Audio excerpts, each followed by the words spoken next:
this is gonna be a position that I'm gonna use to try to work on coordinating the outside of the hip and the inside of the quad to work as a team.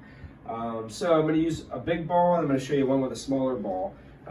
Sometimes one feels better in terms of even pressure on the knee, so we'll go through this. So the ball is gonna be between my leg and the wall, right? I need this post because I need some leverage to be able to drive my knee into the ball. So as I set myself up here, this back leg, I try to get it pretty far back so it's out of the way, right? And I want to cheat my foot under the ball enough that when I push into the ball, I create this straight situation, right? So I don't want to push into the ball to where my knee's way out here and my foot's inside. I don't want the reverse. I want my foot way under the ball, my knee never quite gets over my foot. So, I cheat it under a little bit so I can drive into that ball. I need this stick for a little bit of leverage so I can create that force. I've done this in a hallway where I have a hand on a wall on the other side.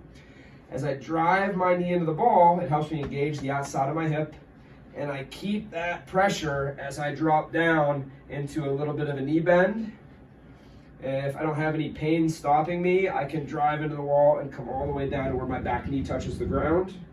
But I'm really using this as a lever to drive my knee into that ball. And I feel like that engages the outside of my hip quite a bit, okay? Now, some people get knee pain when I have their foot on the ground. So I had someone doing this at a chair. And the chair, we can use a much smaller object. At home, it could be a roll of paper towels or a small ball.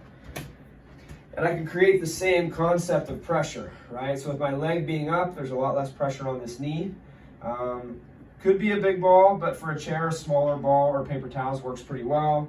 Same idea here. I'm gonna drive into that ball, trying to make sure that I get my knee and my foot kind of in the same line.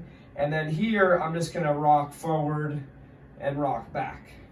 It's still gonna give me the recruitment of the outside of my hip.